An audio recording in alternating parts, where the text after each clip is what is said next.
Hello guys, welcome to NCERT pitch. और आज हम लोग डिस्कस करने जा रहे हैं क्लास 10th हिस्ट्री का चैप्टर नंबर 4, जिसका नाम है द एज ऑफ इंडस्ट्रियलाइजेशन। तो आज हम लोग इस चैप्टर में पढ़ने वाले हैं कि इंडस्ट्रियलाइजेशन क्या होता है, इससे क्या इम्पैक्ट पड़ा ग्लोबल इकोनॉमी में, और कौन कौन से फैक्टर रिस्पॉन्सिबल थे इंडस्ट्रियलाइजेशन के लिए, और फर्स्ट इंडस्ट्रियलाइजेशन कहाँ देखने को मिलता है। ये सारी चीज़ें हम लोग इस चैप्टर में डिस्कस करने वाले हैं, जिसका नाम है the age of industrialisation. Chapter 4 है ये हिस्ट्री का। चलिए स्टार्ट करते हैं चैप्टर को।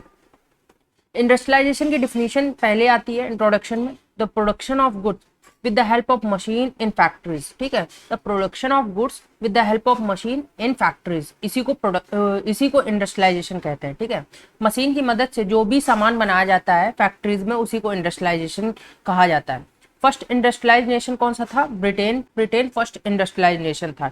फीचर्स देखे तो इंडस्ट्रियलाइजेशन के, तो ये इंडस्ट्रियलाइजेशन की वजह से क्या होता है, जो हैंडमेड्स कुछ पहले से बनते थे वो क्या हुआ, मशीन के थ्रू बनने लगे। फैक्ट्रीज थी होम्स के अंदर, स्मॉल स्केल फैक्ट्रीज थी, वो लार्ज स्केल फैक्ट्रीज में कन्वर्ट हो गई, और इसकी वजह से क्या हुआ, प्रोडक्शन बढ़ गया। ठीक है, लार्ज स्केल प्रोडक्शन देखने को मिलता है। ये कब स्टार्ट हुआ? 80th सेंचुरी के समय में इंग्लैंड में पहले देखने को मिलता है हमें। बिफोर इंडस्ट्रियल रिवोल्यूशन, अब इंडस्ट्रियल रिवोल्यूशन से पहले क्या सिचुएशन थी उसके बारे में देखें तो प्रोडक्शन इन 17th सेंचुरी में देखें तो आर्टिजन वर्क फॉर मर्चेंट्स। ठीक है, जो आर्टिजन थे वो बड़े बड़े व्यापारियों के लिए काम करते थे, उनके लिए गुड्स मतलब सामान बनाने का काम करते थे, और उनसे रॉ मटेरियल खरीदा करते थे। ठीक है, बड़े बड़े व्यापारियों से थोक में रॉ मटेरियल मतलब कच्चा माल खरीदते थे और प्रोड्यूस करते थे। ठीक है, सामान को। Their cottages function as a factory, और उनके जो होम्स थे जिनमें वो रहते थे कॉटेजेस, उसी को एक तरीके से उन्होंने फैक्ट्री बना के रखा होता। Association of production trend craft persons maintain control over production, restrict entry of new traders. This period saw as the coming factories. इस समय क्या होता था, जो प्रोडक्शन करने वाले लोग थे जैसे कि आर्टिजन्स, वो अपनी ऑफ स्प्रिंग जनरेशन को मतलब नई जनरेशन को सिखाने का काम करते थे, ताकि जो उनकी चेन चली आ रही है वो मेंटेन रहे, और जो नए ट्रेडर्स उसमें एंट्री करें उसको रिस्ट्रिक्ट कर सकें वो। ठीक है, उनकी मतलब मोनोपोली चली आए। कमिंग अप फैक्ट्रीज, अब फैक्ट्रीज आने लगी, तो early factories in England came up 1730s। जो पहली फैक्ट्री देखने को मिलती है इंग्लैंड में वो 1730s के समय में देखने को मिलती है। फर्स्ट सिंबल ऑफ न्यू इरा।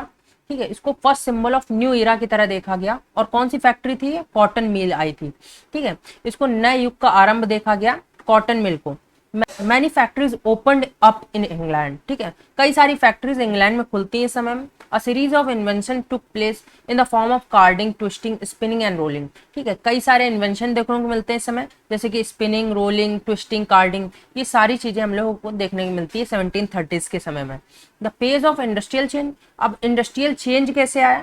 जो कॉटन, आयरन और स्टील की इंडस्ट्रीज थी वो one of the most dynamic industries में से एक थी, मतलब बहुत ज्यादा बड़ी इंडस्ट्रीज थी। ठीक है, new industries could not display traditional one. जो नई इंडस्ट्रीज खुल रही थी उस समय में, वो ट्रेडिशनल जो इंडस्ट्रीज चली आ रही थी उसको डिस्प्लेस नहीं कर पा रही थी उस समय। ठीक है, टेक्नोलॉजिकल चेंज अकर स्लोली, जो टेक्नोलॉजिकल चेंज देखने को मिल रहा था वो धीरे धीरे देखने को मिल रहा था, लोग एकदम से अडॉप्ट नहीं कर पा रहे थे न्यू टेक्नोलॉजीज को।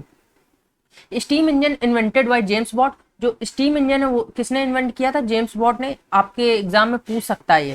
Had no buyers for a year, अब इसको कई सालों तक बायर्स नहीं मिले, मतलब स्टीम इंजन को लोग अडॉप्ट नहीं कर पा रहे थे। New technologies were slow to be accepted, जो नई टेक्नोलॉजी थी उसको लोग स्लोली अडॉप्ट कर रहे थे, मतलब एकदम से अडॉप्ट नहीं कर पा रहे थे। लाइफ ऑफ वर्कर्स, अब वर्कर्स की लाइफ देखे तो abundance of labour affected the life of workers badly. काम की कमी की वजह से जो लेबर्स की लाइफ थी वो पूरी तरीके से अफेक्ट हो रही थी, मतलब उनको रोजगार नहीं मिल रहा था। लेबर्स फॉर सीजनल, जो लेबर्स थे वो सीजनल तरीके पे यूज किए जा रहे थे। Fear of unemployment made workers hostile to the new technology. Fear of unemployment देखने को मिल रहा था, मतलब अनएम्प्लॉयमेंट का मेला देखने को मिल रहा था उस युग में।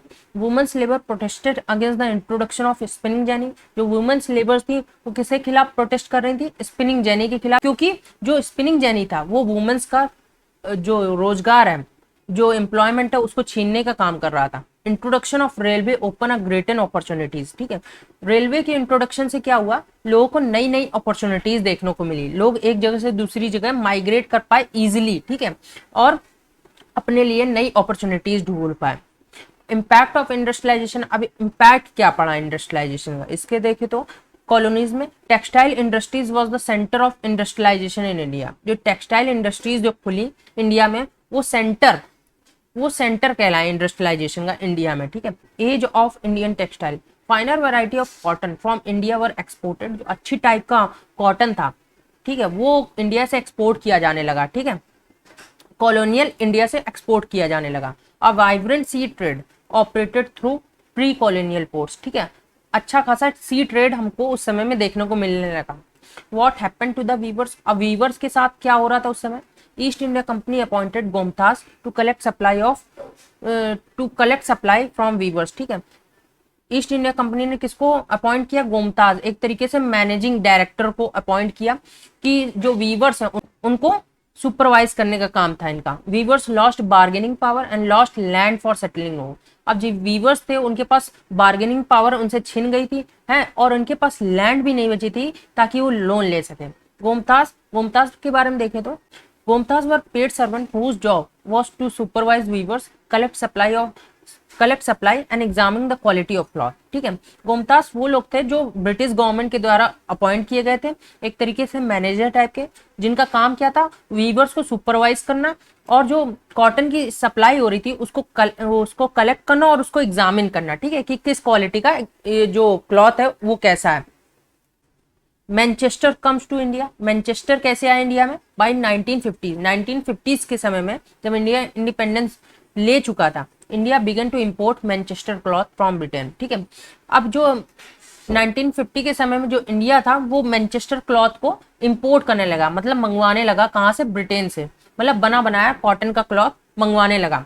With the rise of Manchester imports, अब इसकी वजह से क्या हुआ, Indian export and local market decline, इसी वजह से क्या हुआ, जो इंडियन एक्सपोर्ट था और लोकल मार्केट थी वो पूरी तरीके से गिर गई, क्योंकि जो बाहर से कपड़ा आ रहा था वो ज्यादा अच्छा था और लोग उसको ज्यादा प्रेफर कर रहे थे खरीदना। Supply of raw cotton in India decrease, जो रॉ कॉटन की सप्लाई थी वो भी डिक्रीज हो गई, क्योंकि जब लोगों की मांग कम हो गई तो कपड़ा बनना भी कम हो गया, इसकी वजह से जो रॉ कॉटन आता था वो भी कम हो गया। Weavers were forced to buy cotton at high price, जो वीवर्स थे उनको फोर्स किया गया कि जो कॉटन है वो हाई प्राइस में खरीदें। Factories come up, industries were set up in different regions, ठीक है, जो इंडिया है अब उसमें इंडस्ट्रीज सेटअप होने लगी थी इसमें धीरे धीरे करके। फर्स्ट कॉटन मिल केम इन बॉम्बे इन 1854 में पहली कॉटन मिल बॉम्बे में देखने को मिलती है। First jute mill came up, ठीक है, ये आपसे एग्जाम में पूछ सकता है, जूट मिल और कॉटन मिल कब आए, तो first jute mill came up in Bengal in 1855 में जूट मिल आई बंगाल में, और 1854 में बॉम्बे में कॉटन मिल आई, ठीक है, एक ही साल का डिफरेंस था, तो इसको देख लेना, एग्जाम में आपसे पूछ सकता है।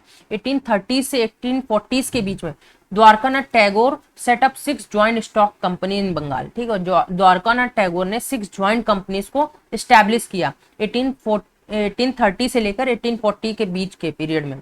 Capital was accumulated through the other trade network, ठीक है, अब जो कैपिटल थी, मनी था, वो अदर ट्रेड नेटवर्क से भी कलेक्ट किया जाता था, ठीक है। Till the first world war European managing agencies in fact control large sector of Indian industries, ठीक है, फर्स्ट वर्ल्ड वॉर से पहले जो यूरोपियन मैनेजिंग कंपनीज थी, एजेंसीज थी, उन्होंने एक तरीके से लार्ज सेक्टर पे अपनी मोनोपोली बना के रखी थी इंडियन इंडस्ट्रीज में, ठीक है। Where did the workers come from, जाहिर सी बात है जो आज भी वर्कर्स हमें देखने को मिलते हैं वो ज्यादातर इंडियन विलेजेस से आते हैं, ठीक है, तो उस समय भी इंडियन विलेजेस से वर्कर पकड़ के लाए जाते थे या वो खुद आते थे। Most of the worker came from Indian villages. अब मार्केट की बात करें तो advertisement help in creating new consumer, अब इस समय में एडवर्टाइजमेंट देखने को मिल चुके थे लोगों को। When the Manchester industries began selling to their cloths in India, they put label on the cloth bundles to make the place of manufacturers and the name of the company familiar to the buyers. जो Manchester और बड़े बड़े industries थे उन्होंने क्या किया, जो अब अपना मार्केट में उन्होंने क्या किया, जब अपना कपड़ा मार्केट में बेचने आए तो उन्होंने अपने वो जो क्लॉथ के बंडल है उसमें बड़े बड़े लेटर से लेबल लगा दिया, बड़े बड़े लेटर से, बोल्ड लेटर से लेबल लगा दिया कि ये किस जगह मैन्युफैक्चर हुआ और किस कंपनी ने किया है। इसकी वजह से क्या हुआ, लोगों के अंदर कॉन्फिडेंस आया कि हमने इतनी अच्छी कंपनी का कपड़ा खरीदा।